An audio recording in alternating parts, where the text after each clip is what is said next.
Imagine this. You're walking through the streets of your city on an ordinary Tuesday morning in 1348. The sun is shining. The market is bustling. Life looks normal: bakeries selling bread, merchants calling out their wares, children playing in the streets. But something invisible is already moving through this crowd. It's not a sword. It's not an invading army. It's not a famine you can see coming. It's something so small that no one, not the greatest physicians of the time, not the Pope himself, not the smartest scholars in Europe, understands it exists.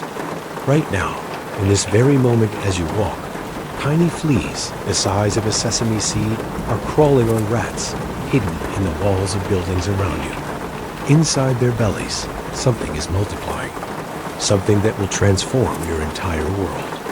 By next week, the person next to you might be dead. By next month, half your city could be gone. By next year, the civilization you've known your entire life will be fundamentally shattered. The Black Death. A journey through humanity's darkest hour. Part 1. Before the darkness. Let me take you back in time to a period before the world as we know it changed forever. It's the year 1347, and you're standing at the crossroads of history, though you don't know it yet. The medieval world you inhabit is one of contrast's magnificent cathedrals rising above mud-filled streets, powerful kings commanding vast territories, and a population scattered across Europe, Asia, and Africa, living lives that seem both timeless and precarious. Imagine yourself in this world. You might be a merchant traveling the Great Silk Road, a peasant tilling fields for a distant lord, a monk copying manuscripts in a quiet monastery, or a noble in a stone castle. Whoever you are, your world operates under rules that have remained largely unchanged for centuries. Life expectancy hovers around 30 to 35 years if you're lucky. Disease is a constant companion. Cholera, dysentery, and various fevers claim lives regularly. You don't understand the microscopic world. You attribute illness to divine punishment, bad air, what physicians call miasma, or the alignment of planets. The medical knowledge of your time is primitive by modern standards. Physicians, highly educated men who studied Galen and Hippocrates, believe the body is governed by 4 humors: blood, phlegm, yellow bile, and black bile. When these are out of balance, illness follows. Their treatments reflect this belief: bloodletting with leeches, purging with harsh herbs, and the application of hot irons to cauterize wounds. Many people die not from their original ailment, but from these cures. In this pre-plague world, you live in crowded cities where sanitation is virtually non-existent. The Thames in London, the Seine in Paris, the streets of Venice, all are open sewers where human waste mingles with drinking water. Rats run freely through homes and grain stores. Fleas, invisible to the naked eye, hop from creature to creature, carrying secrets in their tiny bodies that no one yet understands. Trade routes crisscross the known world, connecting distant civilizations. Venetian and Genoese merchants dominate Mediterranean commerce, bringing spices from the east, silks from China, and exotic goods from the mysterious lands beyond the horizon. You, if you're involved in this trade, are unaware that these merchant ships carry more than just valuable cargo. They carry death itself, concealed in the fur of rats and the blood of fleas. Part 2. The disease emerges. Now imagine you're a trader in Central Asia, perhaps in the Mongolian territories around 1340. You hear rumors, scattered reports, filtering through caravanserais and trading posts of a strange sickness affecting the populations near the great trading hubs. The disease appears suddenly, striking people down with frightening speed. Those who catch it develop hard swellings, called buboes, about the size of an apple or an egg, typically in the groin, armpits, and neck.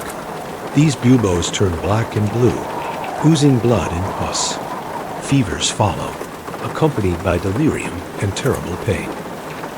The disease moves with terrifying efficiency.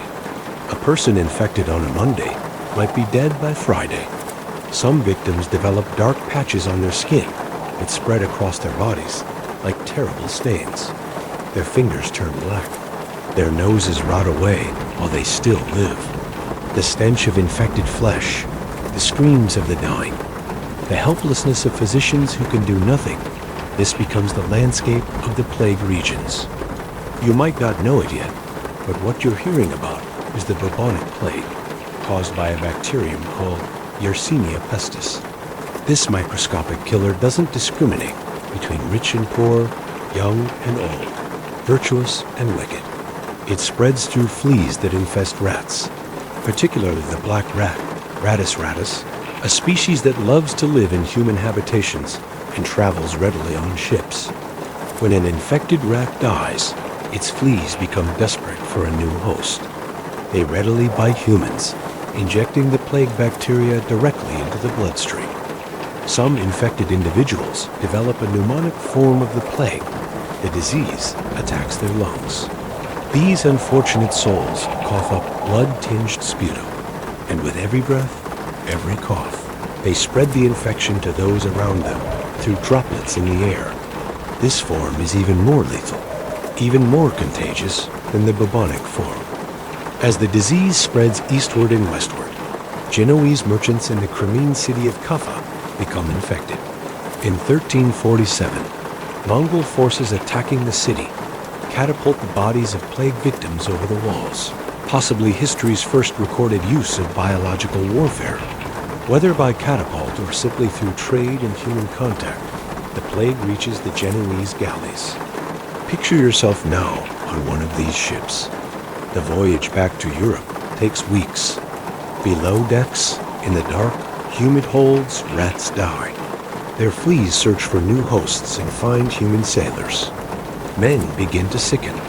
At first, the captain thinks it's simply bad luck, the result of bad air or rotten food. But as more men fall ill, as the buboes appear and the fevers rage, a terrible realization spreads through the crew. They're carrying something monstrous back to Europe. Part 3. The plague arrives in Europe. The year is now 1347, late autumn. Imagine yourself in Messina, Sicily, a bustling port city. You're going about your business. Perhaps you work at the docks, or you own a shop in the city, or you're a priest in one of the great churches. Suddenly, there's commotion. Genoese ships have arrived, but something is terribly wrong. The sailors are sick. Some are already dead. The port authorities, terrified of contamination, attempt to refuse them entry, but it's too late. The plague is already ashore. Within days, cases appear among the dock workers. Within weeks, the disease has spread through Messina. People begin to die, first dozens, then hundreds. The city's population of about 60,000 becomes gripped by terror. Picture the chaos. Families barricade themselves in their homes, refusing to touch even their own sick relatives. Some families, seeing their loved ones struck down, abandon them to die alone. Priests, struggling with their duty to offer last rites while fearing contamination, must choose between their faith and their survival. The dead accumulate so rapidly that normal burial rites become impossible. Mass graves are dug. The city becomes a nightmare of suffering, despair, and the overwhelming stench of death. Over the following months, as ships depart Messina bound for other Mediterranean ports, they carry the plague with them. The disease spreads to Genoa and Venice, the great trading centers. From Venice, infected merchants travel overland to Central Europe. By 1348, plague is reported in Milan, Florence, and other Italian cities. Now imagine yourself as a merchant or traveler in 1348. You might be crossing the Alps into Central Europe, or traveling up the Mediterranean coast toward France and Spain. You don't know it, but you're moving through territories that the plague is also moving through, perhaps even faster. The disease doesn't follow roads or respect borders. Wherever humans gather, wherever there are rats and fleas, the plague can take hold. The speed is incomprehensible to you.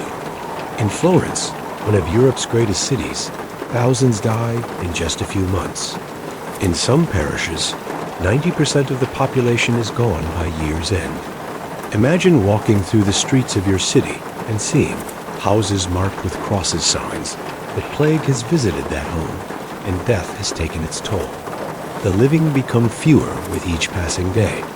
Some areas become so depopulated that the remaining survivors can barely muster the living to bury the dead. Part 4. The horror deepens. By 1348 and 1349, the plague is rampaging across Europe. Let me paint you a picture of what this looks like if you're a resident of any major city during these years. You wake in the morning and wonder if today is the day you fall ill. You check your body obsessively for signs. Any swelling under the arms, any dark spots on the skin. Your neighbors begin dying, then your family. You watch children succumb within hours of showing first symptoms. You watch strong young men, seemingly invincible, rot away in 3 days. You watch the elderly accept death with quiet resignation, having seen too much suffering to resist it any longer. The normal functions of society begin to break down. If you're a bishop or priest, you're performing last rites dozens of times daily until you yourself fall ill. If you're a magistrate, you're trying desperately to maintain order as your city descends into chaos. If you're a merchant, your suppliers are dead and your customers are dying. If you're a peasant, your lord is gone, and the feudal system that defined your life has simply ceased to function. The death toll is staggering. In Paris, the mortality rate reaches 50% by 1349. In London, entire parishes lose half their population. In some areas of Eastern Europe, the mortality is even higher. Some estimates suggest that the plague kills 75% or more of the population in the hardest hit regions. Across Europe, the consensus among historians is that the Black Death kills somewhere between 75 and 200 million people, a quarter to a half of Europe's entire population of roughly 350 million. The psychological impact is devastating. You live in a world where death is no longer a distant probability, but an immediate, pressing certainty. Every person you see might be dead within a week. Every meal you eat might be your last. Children grow up watching their entire world crumble. The normal rules of society that the young should inherit, that there should be a future, seem to be broken. Religious faith is tested as never before. You might be a believer, confident that prayer and faith will save you. But you pray, and you sicken. You see saints' relics carried through the streets to halt the plague, and it spreads faster. You see priests die while sinners live. The theodicy of medieval Christianity, the question of why a just God would allow such suffering, becomes unbearable. Some communities turn on the vulnerable. Jews, already marginalized, are blamed for the plague. Entire communities are rounded up and burned at the stake. Their murders justified as necessary cleansing. Thousands die in these pogroms, victims not of plague, but of medieval superstition and hate. Other religious movements take hold. Groups of flagellants travel from city to city, beating themselves bloody in the streets, believing that their penance can stop God's wrath. Their processions are sometimes seen as holy, sometimes as signs of God's judgment. The flagellant movement, with its esoteric rituals and claims of special knowledge, attracts followers desperate for some explanation, some way to understand the catastrophe surrounding them.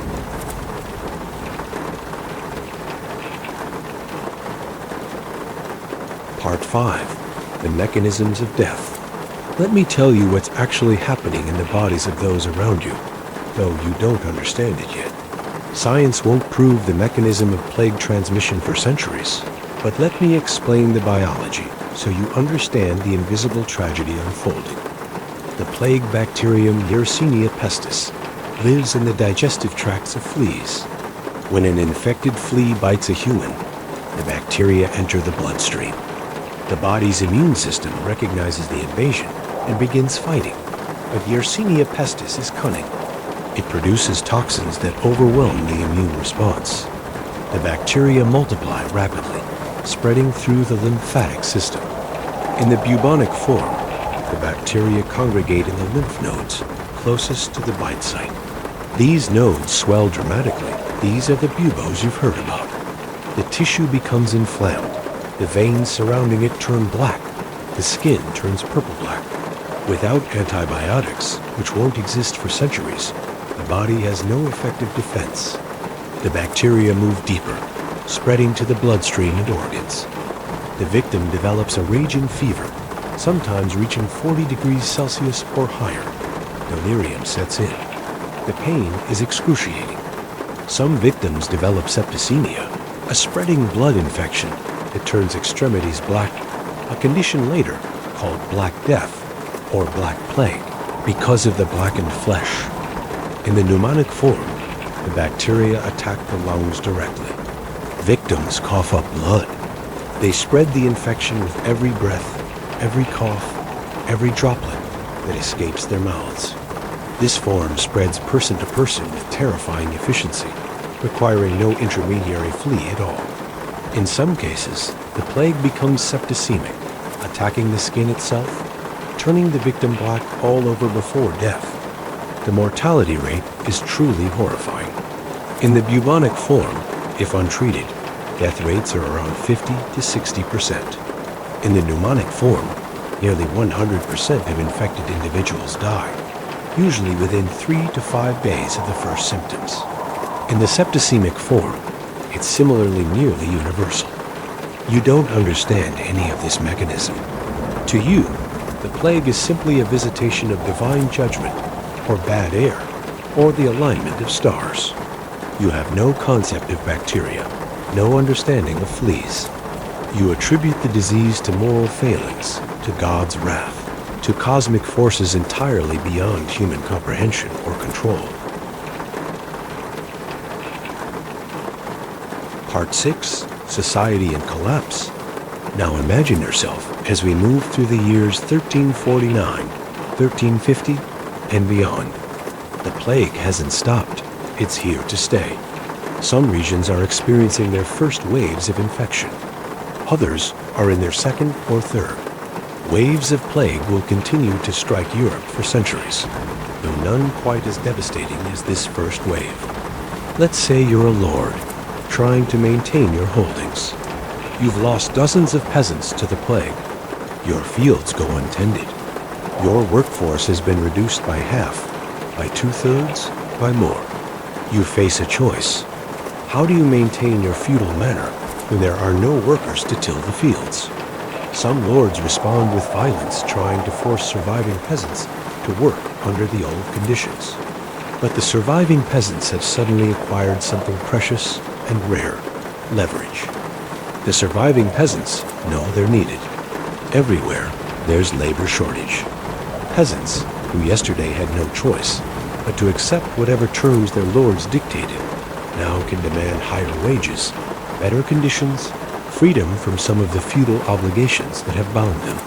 The careful social hierarchy that defined medieval Europe begins to crack under the pressure of supply and demand. Imagine you're a peasant in 1350. For the first time in your life, you have power. You can demand better wages from your lord. If you don't accept his terms, he'll have no one to work his land. You can demand freedom from some obligations. You can move to a different lordship if you find better terms elsewhere. The entire structure of feudalism, which has seemed eternal and unchangeable, begins to transform almost overnight. This creates tension that will eventually explode. In England in 1381, the peasants' revolt will erupt as common people demand recognition of their new economic power. In France and other regions, similar uprisings will occur. The old order is dying, killed not by revolution, but by plague. If you're a merchant, you're facing a different kind of opportunity and crisis. Labor is scarce, so wages for workers are rising sharply. your costs are increasing. But demand for goods is also changing. The wealthy survivors of the plague have disposable income, and they spend it on luxury goods. Some merchants become fabulously wealthy. Others go bankrupt as their supply chains collapse. If you're a craftsman, a blacksmith, a mason, a weaver, your skills are suddenly very valuable. There are far fewer of you than before, and everyone needs your services. You can demand high wages. You can insist on better working conditions. The guild system, which regulated craftsmen's work, begins to shift in your favor.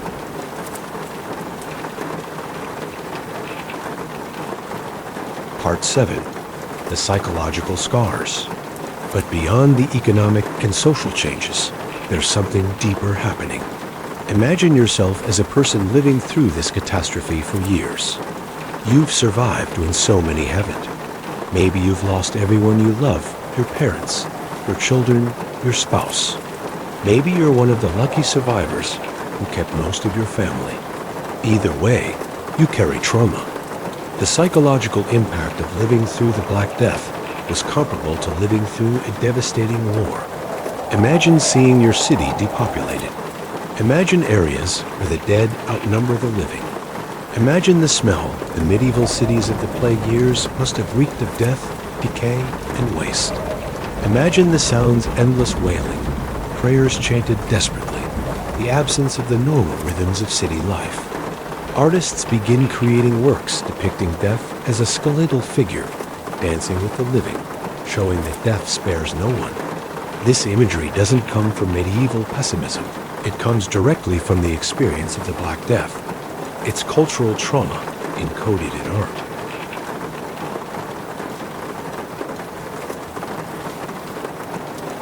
Part 8. The plague spreads eastward. While we've been focusing on Europe, the plague is also ravaging the Islamic world and Asia. In the Middle East and North Africa, the plague strikes with equal fury. Cairo, one of the world's greatest cities at the time, loses tens of thousands. The Ottoman Empire is devastated.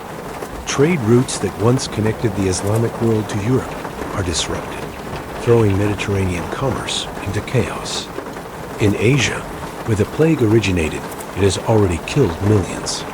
Some estimates suggest that the plague in Asia kills even more people than in Europe, though the total populations are harder to count and records are less reliable.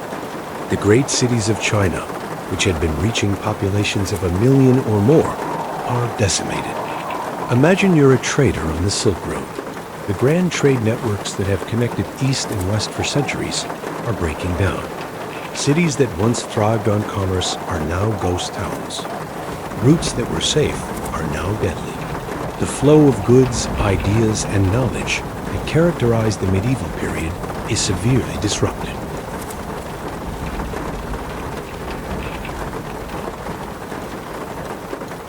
Part 9. The long-term changes. As we move from 1350 into the later 14th century, something profound begins to happen. The plague doesn't disappear, it becomes endemic, returning periodically to strike new waves of victims. But the initial catastrophic phase begins to wane. Imagine yourself now in 1370 or 1380. The worst is past, but the world has been fundamentally transformed. The population has stabilized at a much lower level. Society is reorganizing around new realities. First, consider economics. Because there are fewer people, land becomes less valuable and labor becomes more valuable. If you're a surviving peasant or laborer, you're in a much better economic position than you were before the plague.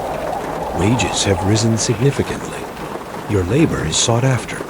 Some of these gains will be fought for and lost again in subsequent generations, but something has fundamentally shifted. If you're a merchant, you're navigating a new commercial world. The great trading families that dominated before the plague have sometimes been wiped out entirely.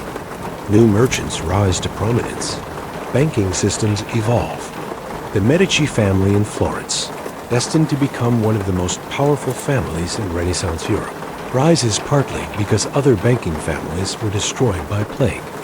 Second, consider intellectual life. Universities survived the plague, though many lost significant numbers of scholars. But the experience of the plague, the breakdown of classical authorities, and the new challenges facing survivors all contribute to a shift in thinking. The medieval worldview, already cracking before the plague, is further fractured. This intellectual ferment will eventually contribute to the Renaissance and the scientific revolution. Imagine yourself as a scholar in 1370. Aristotelian and Hellenic authorities that have governed medicine and natural philosophy for centuries have been completely unable to predict, prevent, or treat the plague. This creates an opening for new modes of thinking. Medicine will eventually develop better observational methods. Natural philosophy will become more empirical. The seeds of the scientific method are being planted in the soil, created by the plague's devastation. Third, consider religion and spirituality. The church's authority has been severely challenged by the plague. Priests died alongside sinners. Prayer didn't prevent infection. The church's response often including anti-Semitic violence and corruption alienated many. The mystical movements that arise in the post-plague period, and eventually the Protestant Reformation that will come 2 centuries later, can be traced partly to the religious crisis created by the Black Death. If you're a person of faith in 1370, your relationship to the church might be complicated. You've seen too much. You've lost too many. The comfortable certainties of pre-plague Christianity are harder to maintain. Some people retreat into extreme piety. Others become skeptical of religious authority.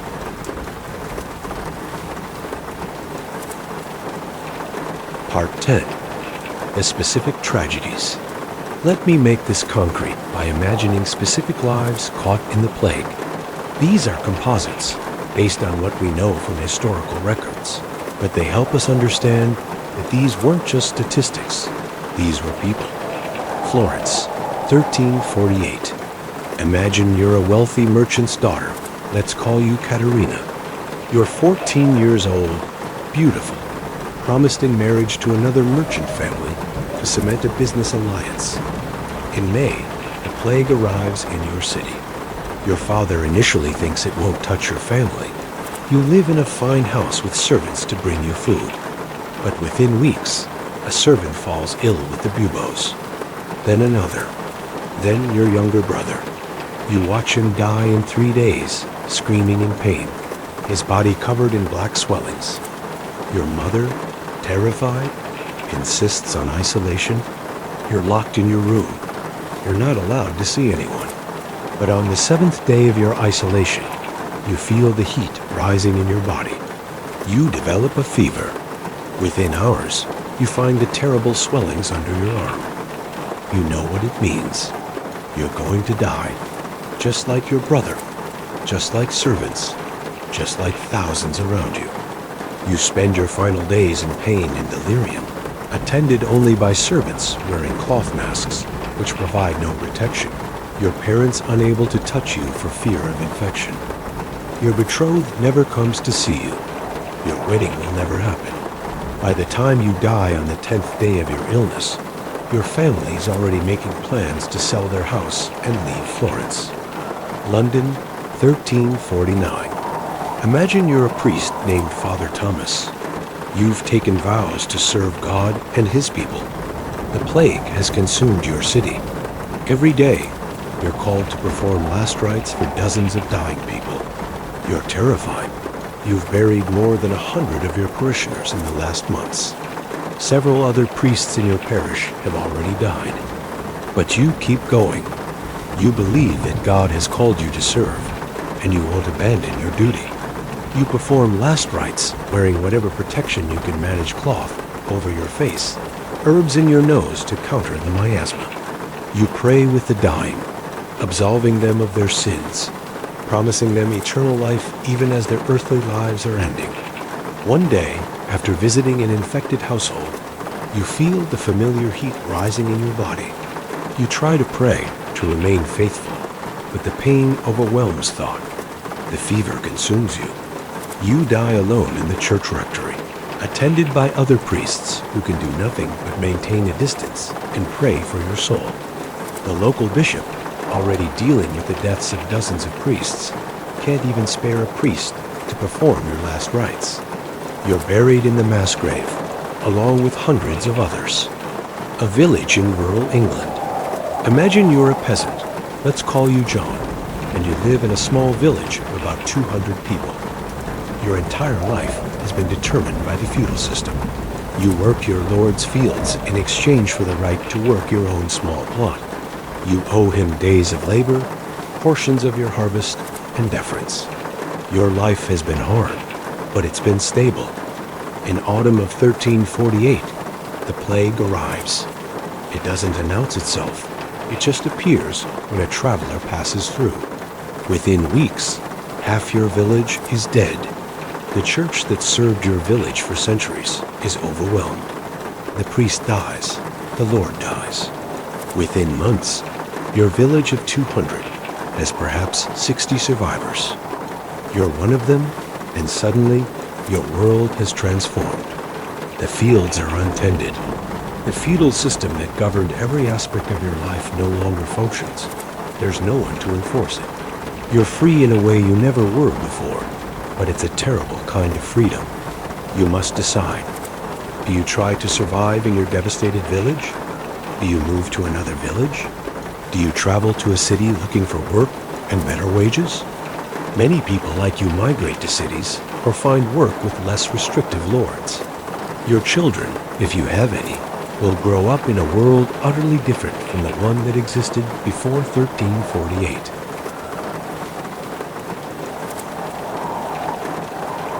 Part 11. The mystery endures. Throughout the plague years, and long after, people struggled to understand what was happening. Imagine yourself as a physician in 1350, educated at one of Europe's finest universities. You understand the theory of the four humors. You've studied Galen. You've read the ancient texts. Nothing in your training prepares you for this. You try your remedies bloodletting to balance the humors, herbal purgatives, the application of heat. You try prayer and relics. Nothing works. Your patients die at the same rate, whether you treat them or not. Some even faster, because your treatments are harmful. You might begin to suspect that the traditional authorities are wrong. You might notice that the disease spreads from person to person, or that it seems to follow trade routes. But you can't test these theories in any systematic way. You have no way to observe the microscopic world. You have no way to count cases accurately, no way to establish control groups. What you do notice is that some people seem less susceptible than others. You might notice that having had the plague and survived seem to protect against future infection. You might notice that the plague doesn't strike randomly. It concentrates in cities, along trade routes, in port towns. But you can't draw the right conclusions from these observations without the conceptual framework that only microbiology would provide. So you continue to practice medicine much as you always have, knowing in your heart that you're largely helpless against this disease. Some patients recover despite your treatment. Most with severe disease die regardless. You're left with the unsatisfying conclusion that some survive by luck or divine favor, and others perish despite everything you can do.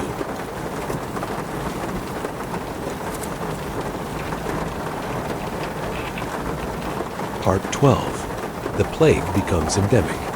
By the 1360s and 1370s, the plague has become a permanent feature of European life. You now expect it to return regularly. Some years are worse than others. Some regions are hit harder than others. Ports tend to be especially vulnerable because the disease can arrive on ships. In England, records show that plague returns in 1361 to 1362, killing perhaps 20% of the population of survivors from the first wave.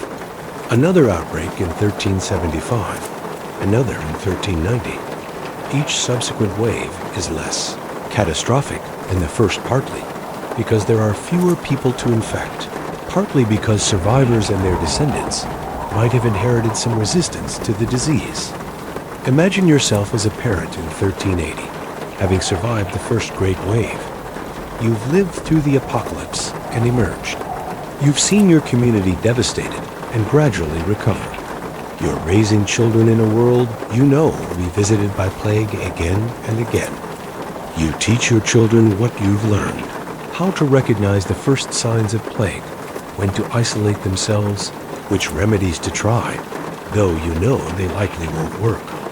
You teach them that death is close, that they should prepare their souls. You teach them resilience and grief. If you're wealthy, you begin to understand that plague often strikes predictably. It tends to arrive in summer, to move through cities in winter. You plan your life around this.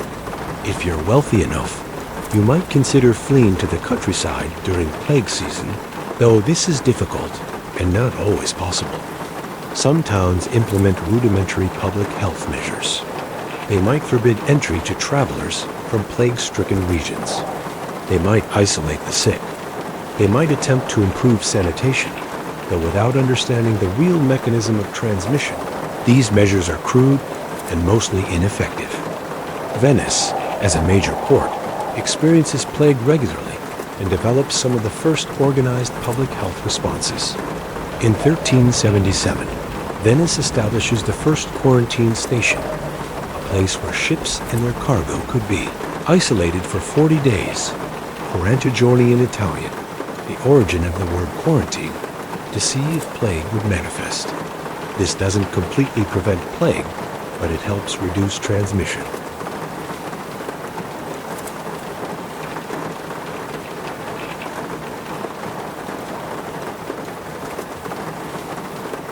Part 13.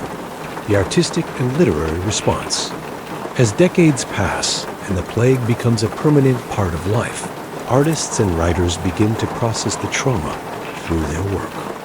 Imagine yourself as someone living in 1380 or 1390, and you encounter the growing body of plague art and literature. You see paintings and sculptures depicting the Danse Macabre, death, the skeleton dancing with people of all stations. Kings, popes, merchants, peasants, children. The message is clear. Death spares no one. All social hierarchies will be leveled by mortality. You read Boccaccio's Decameron, a work written during the plague years and immediately after. It tells the story of 10 young people fleeing Florence to escape the plague, passing their time by telling stories. It's a work of tremendous literary value, but it's also a coping mechanism.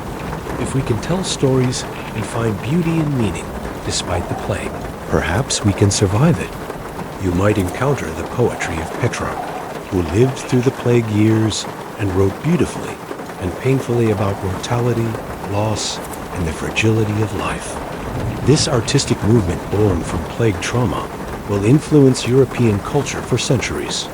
The Danse Macabre tradition will be depicted in churches and on bridges. The theme of mortality as a great equalizer will become a dominant artistic motif.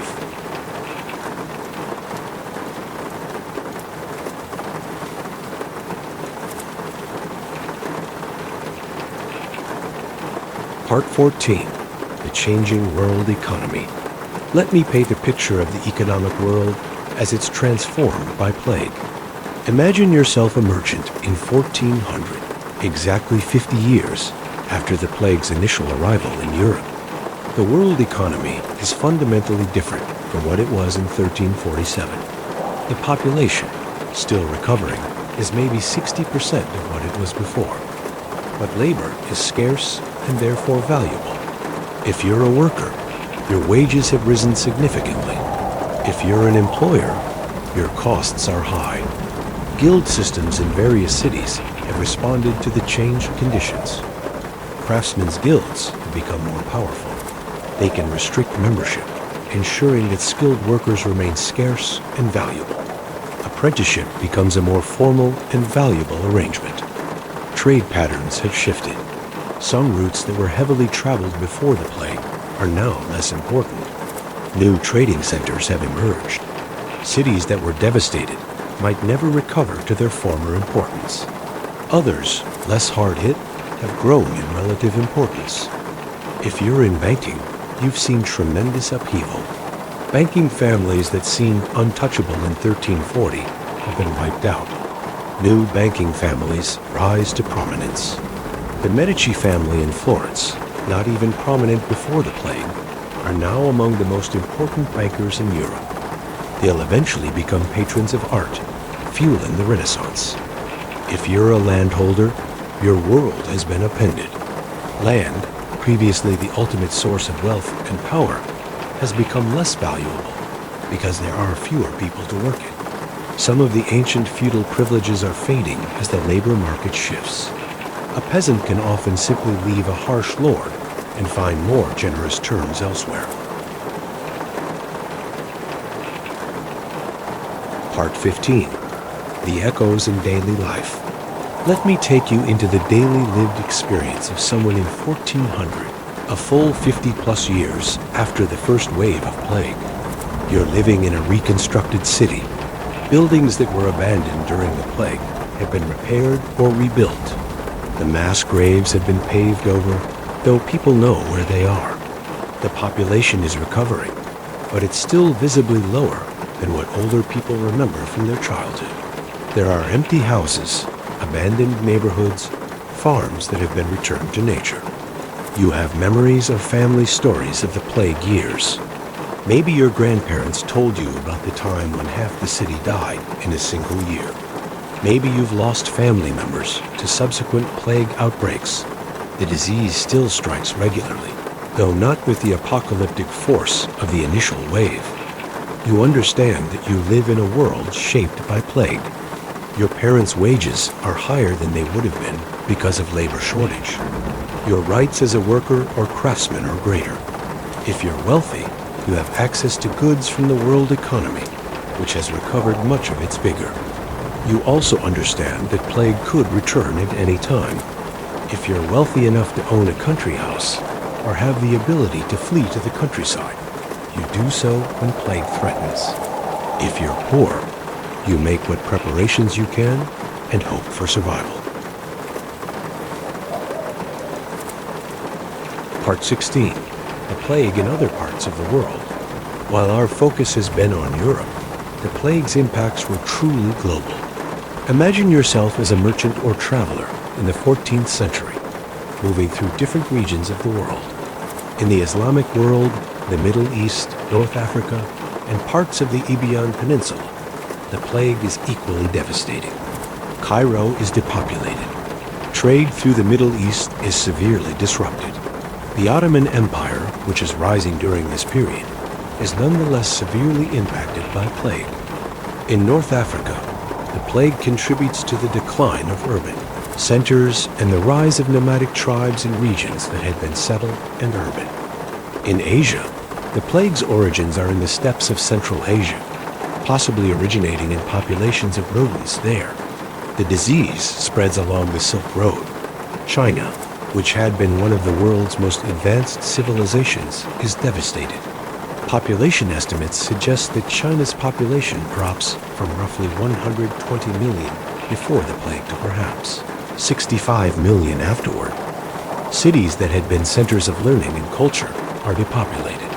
Trade networks that had connected east and west are disrupted.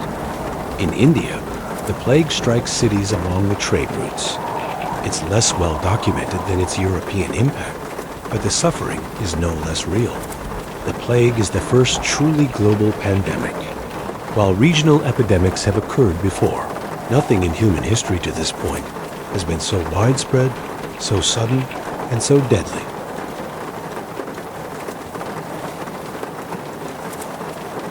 Part 17. The Long Shadow Centuries of Impact. Now I want you to imagine looking ahead from 1400, seeing the long shadows that the Black Death would cast across the next centuries of European history. The labor shortage created by the plague accelerates the breakdown of feudalism. Over the next 2 centuries, the feudal system, which had seemed eternal, gradually dissolves. Labor-intensive agriculture becomes less practical when labor is scarce. The relationship between lords and peasants is fundamentally altered.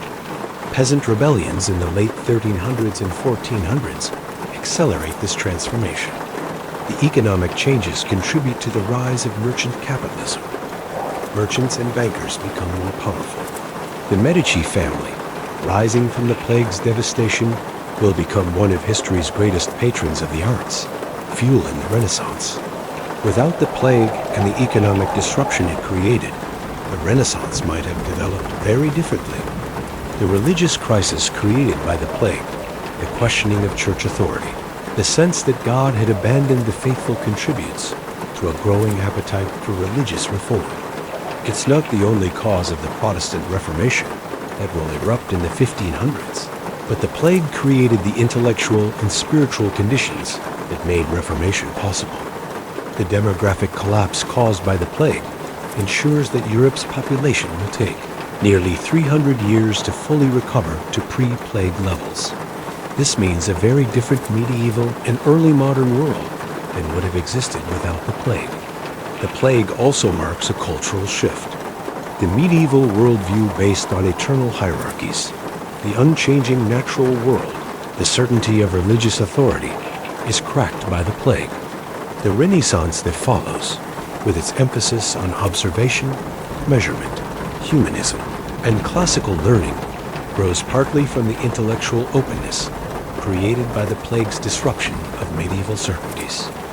The scientific revolution that follows the Renaissance is also influenced by the plague, which demonstrated the limitations of ancient authorities and the importance of careful observation.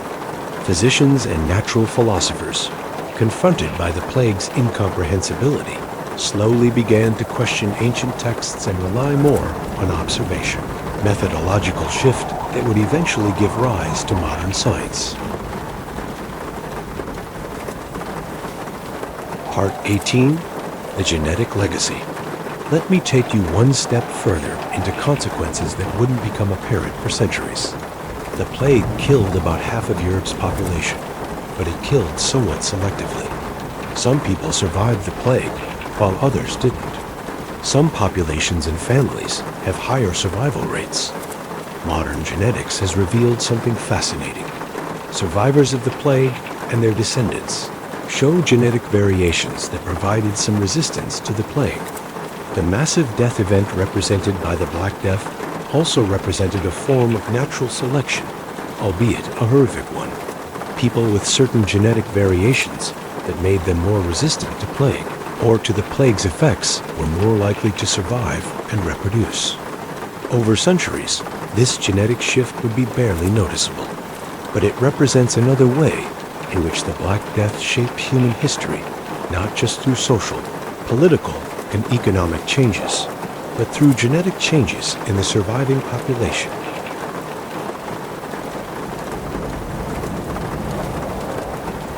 Part 19, The Plague's Return. I want you to understand that the Black Death, as we've been calling the initial 1347 to 1353 pandemic, wasn't the end of plague in Europe. It was the beginning of a new era of periodic plague outbreaks. Throughout the 14th, 15th, 16th, and 17th centuries, plague would return again and again. Some outbreaks would be severe, killing 20% or more of a region's population. Others would be less catastrophic. Plague became part of the rhythm of European life. Venice, Istanbul, London, Paris, all major cities experienced repeated plague outbreaks.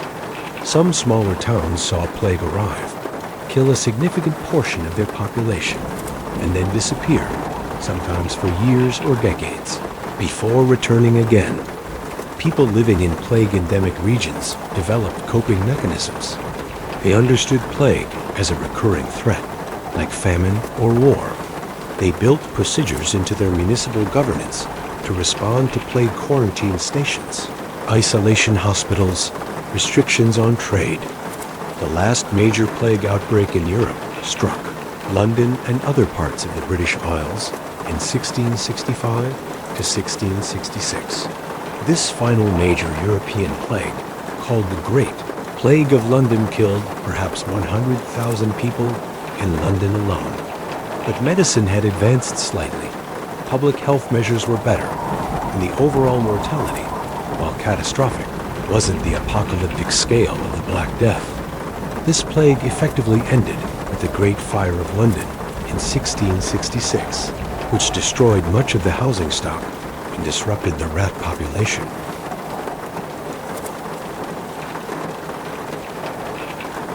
Part 20. The Return of Understanding.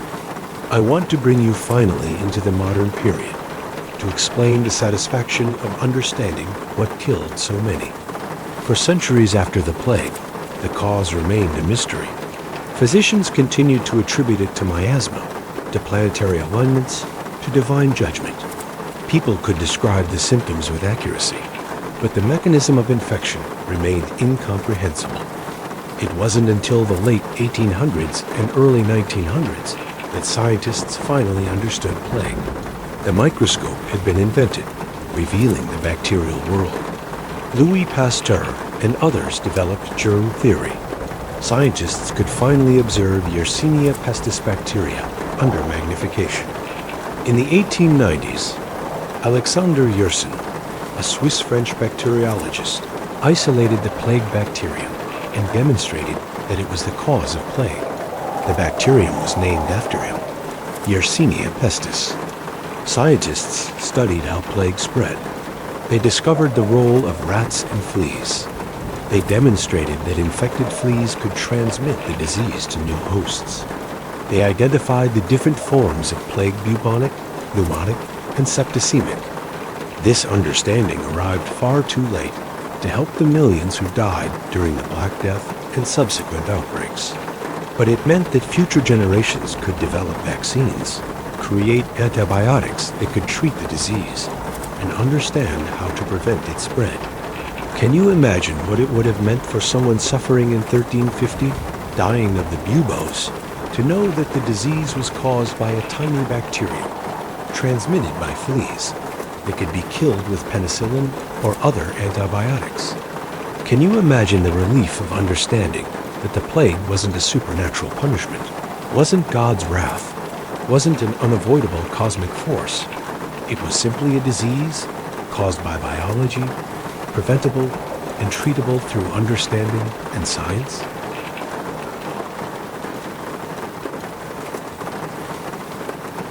Part 21. The Plague Today. Let me bring you to the modern world to show you how the plague exists today, diminished, controlled, but not eradicated. Plague still exists. Yersinia pestis still infects animals in various parts of the world, rodents in prairies and forests. In the western United States, plague occasionally infects ground squirrels and other rodents. When humans come into contact with infected animals or fleas, plague can still occur. Modern cases of plague are rare and usually treated successfully with antibiotics. Between 1,000 and 2,000 human plague cases occur worldwide each year, with a small number of deaths. In the developed world, cases are sporadic and usually preventable. In developing regions with less access to antibiotics and medical care, plague remains a serious threat. The last recorded major plague outbreak was in Madagascar in 2017, when a pneumonic plague outbreak killed dozens of people before being brought under control with antibiotics and public health measures. So when you look at a map of the modern world, you should know plague is still here in rodent populations across multiple continents. The only thing separating us from another Black Death-like catastrophe is knowledge of what causes plague, how it spreads, and how to prevent and treat it. That knowledge was earned at tremendous cost.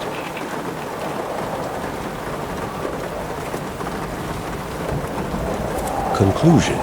The legacy. Let me summarize what the Black Death has meant for human history, bringing it all together. The Black Death killed somewhere between 75 and 200 million. People, let's say, roughly 100 million across Eurasia and Africa. It killed a quarter to a half of Europe's population, more than a quarter of the Islamic world's population, and devastated Asia. But beyond the numbers, it fundamentally transformed the world. It hastened the end of feudalism and the rise of wage labor and capitalism. It shifted power from landholders to workers. It challenged religious authority and opened space for intellectual innovation. It disrupted the existing global economy and forced societies to reorganize. It created artistic movements and literary traditions focused on mortality and the equality of death. It marked the end of the medieval period and the beginning of a transition toward the modern world. It demonstrated the fragility of civilization, the power of disease, and the importance of understanding the natural world. Perhaps more than any single event, the Black Death showed that knowledge of how the natural world works is a matter of life and death. The plague taught humanity, at tremendous cost, that we live in a world governed by natural laws, by bacteria and fleas, by trade routes and ship travel, by human biology and public health. We learned that prayer alone could not stop disease, that ancient authorities could be wrong, and that observation and experiment were the paths to understanding. This didn't happen consciously or quickly. It took centuries. But the seeds planted by the Black Death, the questioning of authority, the emphasis on observation, the understanding that nature could be understood and controlled grew into the scientific method and eventually modern medicine. Today, when you take an antibiotic, when you receive a vaccine, when you follow public health guidelines during an epidemic, you're living in a world shaped by the lessons learned from the Black Death. The modern world's capacity to prevent plague and treat it when it occurs is built on centuries of accumulated knowledge. Knowledge that was pursued because people watched in horror as millions died of a disease they didn't understand.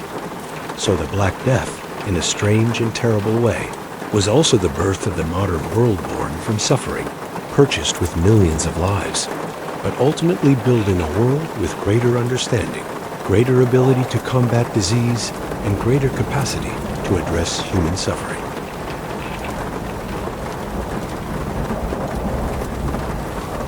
Epilogue. A final reflection. Imagine yourself now, having gone through this long journey with me. You've stood in the medieval world before 1347, lived through the arrival and spread of plague, watched civilizations reorganize in its aftermath, and traced its influence forward through centuries to the modern world. You understand now that history isn't just a story of great leaders and dramatic events. It's also a story of disease, of demographic change, of how the death of millions of people can reshape entire civilizations.